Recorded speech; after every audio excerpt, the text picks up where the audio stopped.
안녕하세요. 길여행가 강세훈입니다. 잘 지내셨어요? 오늘은 이제 벌써 3주차 세 번째 시간이 되는데요. 오늘은 여행 해설에 있어서 중요한 시나리오 쓰기 그리고 이제 스토리텔링이라는 부분에 대해서 이제 말씀을 좀 드리려고 합니다. 여행 상품을 만들고 운영하는 데 있어서 자기 갔다 온 경험을 많이 갔다 온 걸 갖다가 경험담을 얘기를 해줄 수는 있잖아요. 근데 이거를 그냥 갔다 온 경험만 가지고 얘기를 하다 보면은 중구난방이 될 수 있습니다. 내가 어떤 처음에 주제를 잡은 거와 생각지도 안 했던 내용들이 얘기가 나올 수도 있고요.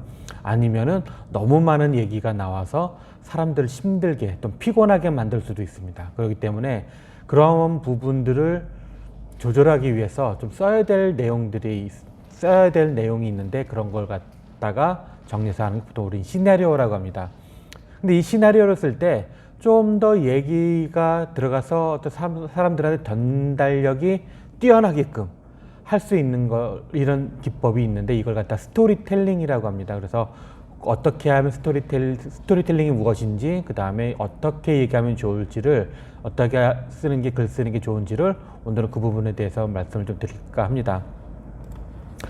그래서 여행 상품을 이렇게 만들고 나면 저번 시간에는 동작, 동선, 그 다음에 기획 구성 부분을 얘기를 했었죠. 자, 그러면 시나리오 쓸 때는 이 부분에 준해서 이제 써야 되는 겁니다.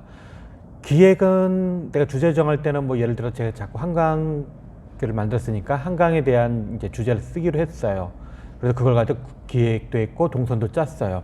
그럼 그거에 맞춰서 시나리오도 그 내용대로 써야 되는데 말은 처음엔 답사가거나 기획했을 때는 한강이었지만 실제적으로는 한강 근처는 가지도 않고 한강을 벗어난 다른 데만 다니게 된다면 좀 맞지는 않겠죠. 그래서 그런 부분을 맞추려면은 기존에 답사했고 내가 동선 잡았던 걸 갖다가 그걸 풀어내야 됩니다. 그래서 그렇게 시나리오 작성을 해서 이 정해진 시나리오 안에 이걸 갖다가 연습을 하게 되면은 이제 여행 상품 하기 전에 이제 파일럿이라는 게 하게 되는데 이걸 하고 그 다음에 여행 상품 또는 사람들 앞에서 나서서 얘기해 줄 수 있는 그런 상황으로 갈 수가 있습니다. 근데 저나 또 많은 이런 경험을 대중들 앞에서 많이 얘기를 해보셨던 분들은 시나리오를 쓰지는 않아도 간단하게 키워드 카드 정도 정리해서 만들어서 내가 어떤 얘기를 해야 될지, 얼마만큼 얘기해야 될지, 또 어디서 얘기해야 될지를 잘 압니다. 그게 익숙해져 있고 몸에 배어있기 때문에. 한데 초보자 막 시작하시는 분들은 이게 될까요? 잘 안 될 겁니다. 내가 어디서 얘기해야 될지도 모르겠고 어떤 얘기해야 될지도 모르겠고 또 내가 지금 이 정도면 시간이 도대체 얼마만큼 소요되는지도 잘 모르잖아요. 그래서 이런 부분들을 보완할 수 있는 게 결국에 시나리오입니다. 그래서 시나리오를 가능하면 꼭 쓰셔야 됩니다. 그럼 이게 과연 글쓰기랑 뭐가 다르냐? 비슷할 수도 있지만은 시나리오라는 부분은 나중에 다시 얘기 드리겠지만은 내가 어떤 부분에 대해서 이제 어떤 포인트 해설을 얘기해 줄 지점에 가서 얘기해 주는 부분뿐만 아니라 어떤 지점에서 내가 서서 해야 되고 얼마만큼의 시간을 또 어떤 주제를 연결해 가야 될지 이런 부분들, 그 다음에 동선의 움직임, 내가 여기 다음 이동 시간 몇 분 걸리니까 그거 사이에는 어떻게 또 운영을 할 건지 이러한 부분들이 다 녹아 들어가 있어야 됩니다. 여러분들 아마 시나리오라 하면은 뭐 연극, 드라마 대본 이런 거 생각할 수 있겠지만은 라디오 방송을 하든 인터넷 방송을 하다 보면 콘티 같은 걸 짭니다. 거기에 그림이 그려져 있고 어떤 대사를 뭐 하고 뭐 이런 식으로 하는 게 있는데 그걸 좀 단순화해서 어떤 누구와 대화를 함에 있어서 어떤 말을 하고 또 어떤 자막을 한다, 어떤 자막을 넣는다, 어디로 이동해서 어디를 보면서 뭘 한다. 뭐 이런 내용들 꽤 들어가 있거든요. 라디오만 해도 라디오 같은 방송할 때도 다 이런 식으로 작성을 합니다. 그래서 이런 걸 갖다 전체적으로 다 시나리오라고 보는데 우리가 쓰는 시나리오, 여행 상품도 그런 식으로 작업을 해야 된다는 겁니다. 어려울 수도 있어요. 하지만 해보시면은 나중에 그게 익숙해지면 그 다음부터는 어렵지는 않습니다. 그래서 오늘은 하나씩 그런 부분을 짚고 넘어가려고 합니다. 자, 그럼 먼저 얘기해야 될 부분은 스토리텔링이라는 것입니다. 스토리텔링이라는 건 말 그대로 스토리와 텔링이 붙어있는 합성어입니다. 그래서 우리말로 하면은 이야기를 말하는 거죠. 그래서 이야기하는 겁니다. 이야기를 하는데 우리가 그냥 말하다와 이야기하다라고 어떻게 동일하게 볼 수도 있지만은 조금 다른 게 뭐냐면은 어떤 사람들은 저 사람 참 얘기를 참 맛깔스럽게 한다 라는 표현을 쓰기도 합니다. 근데 어떤 사람들은 쟤는 참 밋밋해, 뭔가 들어도 좀 그래, 이러시는 분들이 있어요. 이런 차이입니다. 그래서 그냥 말을 한다는 건 단순하게 지금 제가 여러분들한테 이런저런 지금 스토리텔링에 대한 얘기를 하잖아요. 이런 식으로 얘기하는 그냥 말하는 거예요. 근데 제가 여러분들한테 전달을 좀 더 쉽게 하기 위해서 스토리텔링이 뭔지 예를 들 수도 있잖아요. 예를 들어서 뭐 한강을 잡고 예를 들면서 한강길에서는 아름다우니까 이쁘니까 이런 길로 가셔야 됩니다. 또 이런 이유 때문에 어디를 가야 됩니다. 이런 식으로 거기에 가야 되는 목적이나 타당성에 대한 부분까지 얘기를 하게 될 텐데, 그런 부분들이 들어가서 말하는 것을 이야기하다라고 표현할 수가 있습니다. 즉 상대방에게 알리고자 하는 바를 재미있고 생생한 이야기로 설득력 있게 전달하는 행위, 또는 이야기가 내재된 문화적 기억을 소통 및 공감하는 것, 이렇게 표현할 수가 있습니다. 중요한 것은요, 설득력 있게 전달한다는 것입니다. 내가 어떤 말을 했을 때 이거를 상대방이 쉽게 그렇구나 라고 받아들이거나 이해하거나 이렇게 설득을 받아야 돼요. 이렇게 됐을 때가 좋은 이야기고, 이렇게 잘 된 거를 스토리텔링이라고 합니다.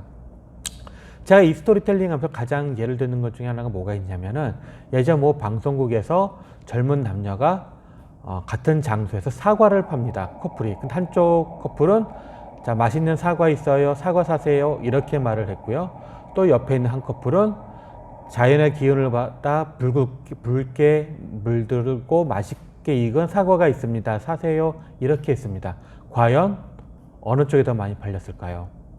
여러분이 생각하는 대로 후자, 좀 더 이렇게 그 사과에 대해서 좀 이렇게 얘기를 더 담아서 스토리가 있게끔 담아서 했던 이쪽 팀이 훨씬 더 많이 사과를 팔았다고 합니다.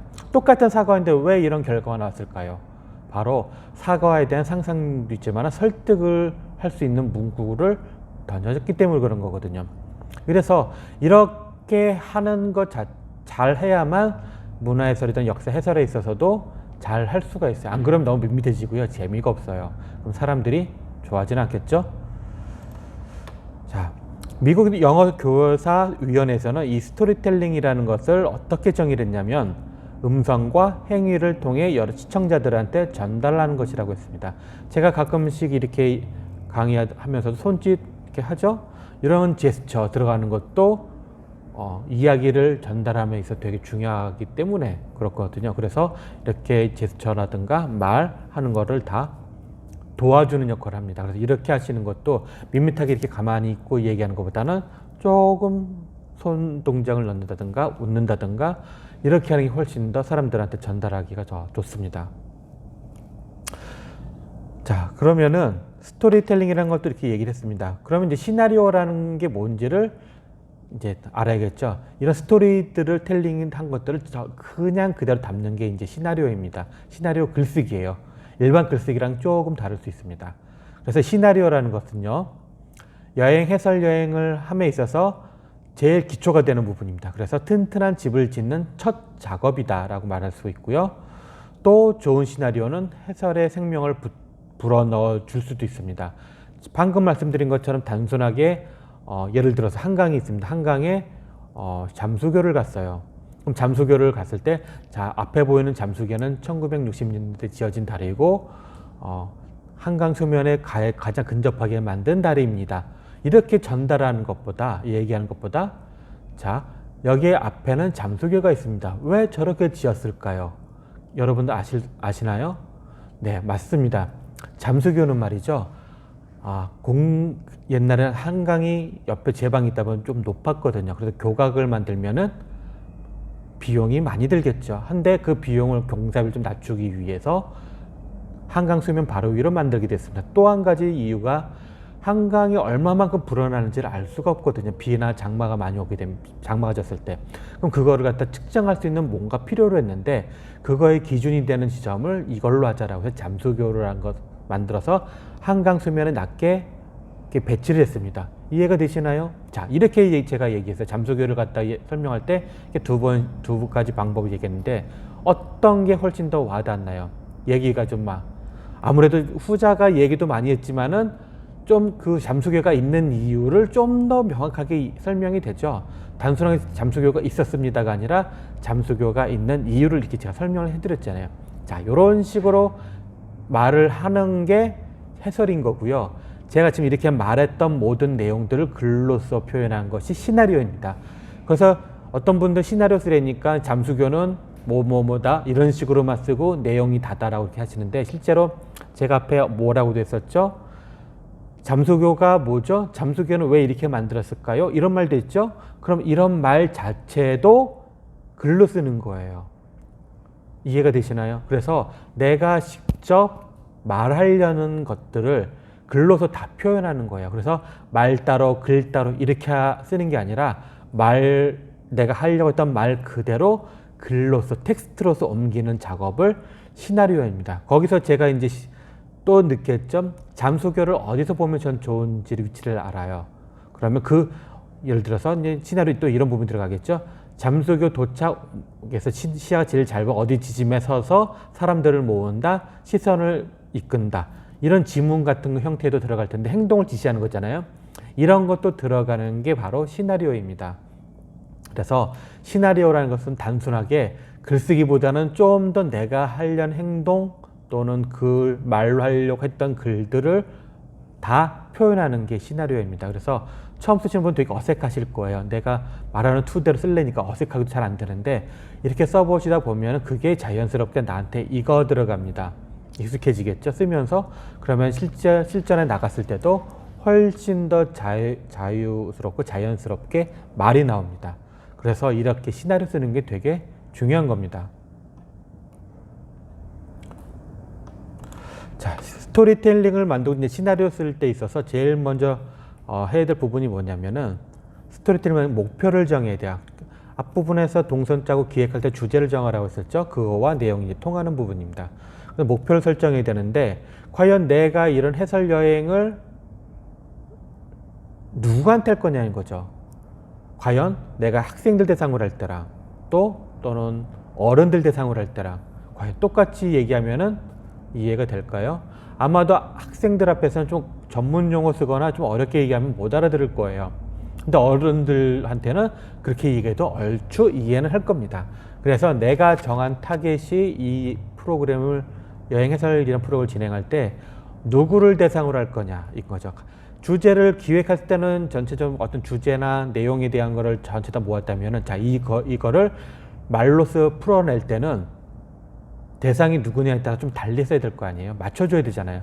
그렇기 때문에 말하는 방법, 톤, 아니 글씨체 말하는 방법들을 달리 해야겠죠. 그래서 그거를 정해놓고 이제 쓰는 거예요. 그리고 참여자가 순수하게 관광 목적인 건지 교육 목적인 건지 이것도 정해야 돼요. 대부분은 이제 관광 목적으로 오는 사람들을 만나게 할 텐데 간혹 사람들 중에 어떤 역사나 이런 부분에 있어서 조예가 깊은 분들이 나타나요. 그러면은 꼭 생각지도 못한 질문을 던질 때가 있습니다. 그럼 내가 미처 그거에 대해서 준비를 못하면은 조금 당황스럽겠죠. 그렇기 때문에 이 사람들이 어느 정도 수준인지를 가늠을 해야 되고요. 또 혹시 모르니까 좀 더 나도 준비를 좀 해야 되겠죠. 그래서 가능하면 교육 목적에 맞춰 프로그램을 공부를 많이 하더라도 풀어서 얘기해 줄 때는 여행하는 사람들 수준으로 해서 결국 차이가 뭐냐면은 깊게 얘기를 풀어갈 것이냐 아니면 그냥 넓게 에피소드 위주로 풀어갈 것이냐 이런 차이입니다. 그래서 관광 목적으로 하는 사람들한테는 깊게 얘기하는 것보다 재미있는 이야기를 해주는 게 좋습니다. 예를 들어서 한강을 저희 갔어요. 잠수교 아까 얘기했죠. 똑같이 잠수교에 대해서 얘기하면 관광 목적의 사람들한테는 잠수교가 왜 이렇게 만들어졌는지 얘기하는 게 더 중요할 거예요. 그런데 역사적인 사람들 입장에서 보면은 어느 년도에 왜 이런 의지를 가지고 만들었을까? 누가 만들었을까? 그리고 뭐 이런 걸 따져가면서 역사적인 가치, 이런 것을 따지겠죠. 그렇죠. 그것도 아니면 교량의 변천사, 이런 것까지 들어가게 되겠죠. 그래서 이런 내용들이 뭐 교량에 대해 변천하는 모습을 역사를 갖다 얘기해 준다 해서 일반인들이 좋아할까요? 그렇지는 않아요. 재미있게 얘기해 주는 게 더 좋습니다. 그래서 어느 목적으로 오느냐에 따라서 구분을 지어줄 필요가 있습니다. 두 번째, 관광 자원에 대한 지식을 높이도록 할 것인가, 아니면 관광을 즐겁게 만들기 위한 것인가. 이것도 약간 위에 비슷하지만 그런 거죠. 어떤 분들은 이제 얘기만 많이 해요. 그래서 여기는 역사적 어떤 의의가 역사, 문화 이런 쪽으로만 해설을 하는 경우가 있는데, 저 같은 경우는 그런 것 더하기 어떤 현대, 근대의 문화와 연관된 것도 얘기를 합니다. 예를 들어서 어떤 영화 제목 또는 영화 촬영지가 있으면 그것까지 적어서 얘기를 하죠. 한강 주변에도 마포대교 옆에 있는 원효대교는 옛날에 영화의 그 괴물이라는 영화 촬영지였었습니다. 거기에 또 하천이 만초천이라는 하천이 흐르기도 하고요. 대부분의 어떤 해설가들은 거기서 원효대교를 설명할 때 만초천에만 집중을 합니다. 그래서 역사적으로 이게 이랬고 어디서 흘러내려왔고 뭐 이런 얘기를 합니다. 근데 저는 만초천보다는 원효대교가 옛날에 유료로 개방하려 했던 부분과 영화 촬영도 썼다, 이런 재미있는 여행거리를 얘기해 줍니다. 만초천은요, 솔직히 다 매립되어 있기 때문에 보이지도 않고요, 알 수도 없어요. 그쵸? 전 보여지는 거. 만약에 또 만초천을 얘기한다 그러면 옛날 지도를 꺼내들고 얘기해 줍니다. 그래서 보여질 수 있는 즐거움까지 주는 거고요. 또 한 가지, 한강에서 저는 단순히 역사 예술 얘기만 하는 게 아니라 풍경이 좋은 곳, 또 야경이 밤에 갔을 때 야경이 좋은 곳, 이런 부분들도 같이 얘기를 해주거든요. 그럼 사람들 거기 보면서 어떻게 하냐? 아, 재미없네. 빨리 가자? 아니요. 오, 한강이 이렇게 이뻤어? 하면서 감탄하면서 사진을 열심히 찍습니다. 그래서 느끼는 거지, 경험하고. 자, 이런 거 자체가 다 여행에서 즐거움을 주는 행위이고 체험인 거거든요. 그래서 이런 부분도 고려를 하셔야 되는 거예요. 난 단지 역사 전달하는 거는 이런 부분 다 빼고 얘기만 하는 게 이제 지식 전달하는 거 정도 치우치는 거죠. 근데 대부분의 사람들은 이렇게 둘 다 같이 있는 게 좋거나 아니면 좀 더 체험하고 경험할 수 있는 걸 더 좋아합니다.